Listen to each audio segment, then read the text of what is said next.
You check your phone. Someone you've never met just said something you disagree with. Your chest tightens. Your thumbs move before you've decided what to type. You are not arguing with a person anymore. You are defending your tribe. That feeling is older than language, older than fire. It is one of the oldest programs your brain runs, and it is still running right now, every single day, in places that look nothing like the world it was built for. For most of human history, you did not live among strangers. You lived in a band of maybe 30 to 50 people. Everyone you knew, you had known your whole life. There was no anonymous crowd. There was no everyone else. There was only your group and the rest of the world. Your brain evolved inside that small circle. It learned to sort people fast. Friend or stranger, safe or threat, us or them. This sorting wasn't cruelty, it was survival.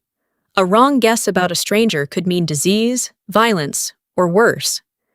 So your ancestors' brains became extremely good at one specific skill: detecting who belongs and who doesn't. Anthropologist Robin Dunbar studied this limit directly.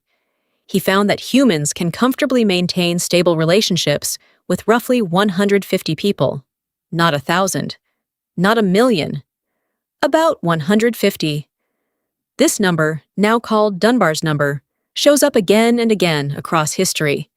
In hunter-gatherer bands, in army companies, in small villages. Your brain was never built to hold a city in its head. It was built to hold a village. So what happens when you take a brain built for 150 people and hand it a phone connected to billions? It does the only thing it knows how to do. It starts sorting, fast, constantly, without you even noticing. You scroll past a stranger's opinion on politics, and within half a second, before you've even finished reading the sentence, some older part of your brain has already filed them. Us. Or them. That speed isn't an accident, it's inherited. Psychologist Henri Tajfel ran an experiment in the 1970s that exposed just how easily this switch flips. He randomly assigned people to groups based on something meaningless, which abstract painting they preferred. That's it. No shared history, no shared values. Just a label. And almost immediately, people started favoring their randomly assigned group. They gave their own group more points in a fake game. They rated strangers in their group as more trustworthy. People built loyalty to a tribe that didn't exist 5 minutes earlier. Tajfel called this minimal group paradigm because it showed how little your brain actually needs to start drawing a line. A label, a team jersey, a hashtag. That's enough. Your mind doesn't wait for real evidence of shared identity. It manufactures the feeling of us almost instantly, because for nearly all of human history, us meant survival. Think about how strange that is. You can feel genuine warmth towards someone wearing the same sports jersey as you, a complete stranger, while feeling genuine suspicion towards someone who disagrees with your favorite team. Neither feeling is really about the team. It's about the ancient machinery underneath, still treating modern symbols like ancient survival signals. Here's where it gets stranger. This tribal wiring doesn't just affect how you treat others, it changes what you believe is true. Psychologist Dan Kahan researched something called identity protective cognition. He found that when facts threaten your group's identity, your brain doesn't process those facts neutrally. It defends the tribe first. People with strong scientific reasoning skills were sometimes worse at accepting evidence that clashed with their group's beliefs, not better, because they were skilled enough to construct convincing reasons to reject it. Pause on that for a second. Being smarter doesn't make you immune to tribal thinking. Sometimes it makes you better at justifying it. Why would evolution build something so seemingly irrational? Because for most of your ancestors' history, being wrong about a fact rarely killed you, but being kicked out of your group could. If your tribe believed something, going along with it, even quietly doubting it, kept you inside the circle that fed you, protected you, and kept you alive. Belonging mattered more than being correct. Your brain still runs that math today, even when the stakes have completely changed. So when you feel that flash of anger at a stranger online who disagrees with you, you're not just reacting to their words. You're reacting as if the survival of your group is on the line. Your ancestors didn't have the luxury of calm, detached disagreement. Disagreement could mean danger. Your nervous system still treats it that way, even across a screen, even with someone who could never actually reach you. This wiring isn't only about conflict, though. It also explains why belonging feels so good. When you wear a team's colors, join a fandom, find your people online, something genuinely calms in your body.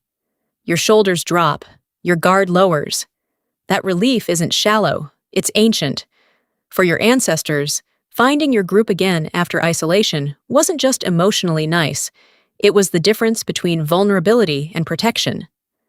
Isolation, for most of human history, was dangerous in a very literal sense. Fewer eyes watching for predators, fewer hands to help. That's part of why isolation still feels so heavy today, even when you're physically safe. Your body doesn't fully know the difference between being alone in a city apartment and being alone on an ancient plain. The loneliness alarm is the same one your ancestors carried. Now think about modern life with all of this in mind. You're surrounded by more strangers than any human in history has ever lived among. Every day, your ancient sorting system fires constantly, trying to apply village-sized logic to a world of billions.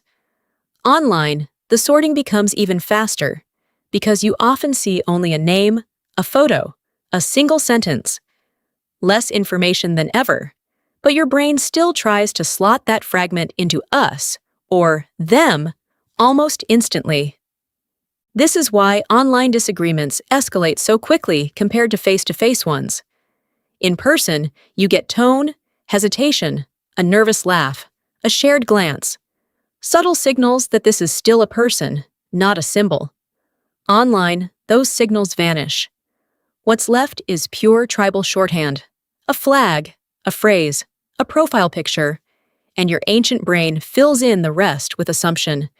None of this means you're broken. It means you're running very old software in a very new environment, and most of the time, nobody ever explained that to you. Here's the quietly hopeful part. Once you notice the pattern, it starts losing some of its grip. The next time you feel that instant flash of them toward a stranger, you can pause and ask a simple question. Is this actually a threat, or is this just an old alarm going off in a world it was never built for? You don't have to silence the tribal instinct completely. It still has real value. It can build genuine community, loyalty, belonging, the kind of closeness that makes life feel less alone. The goal isn't to delete it, it's to notice when it's misfiring, so you're not letting a survival reflex from a world of 50 people make decisions in a world of 8 billion. So the next time your chest tightens at a stranger's opinion online, remember what's actually happening underneath. It isn't really about them. It's a tiny echo of a campfire, a small band, and a brain still trying to keep you safe inside a circle that, technically, stopped existing a very long time ago. You check your phone. Someone you've never met says something you disagree with, and this time, just for a second, you notice the oldest part of you trying to decide, all over again, who belongs to your tribe.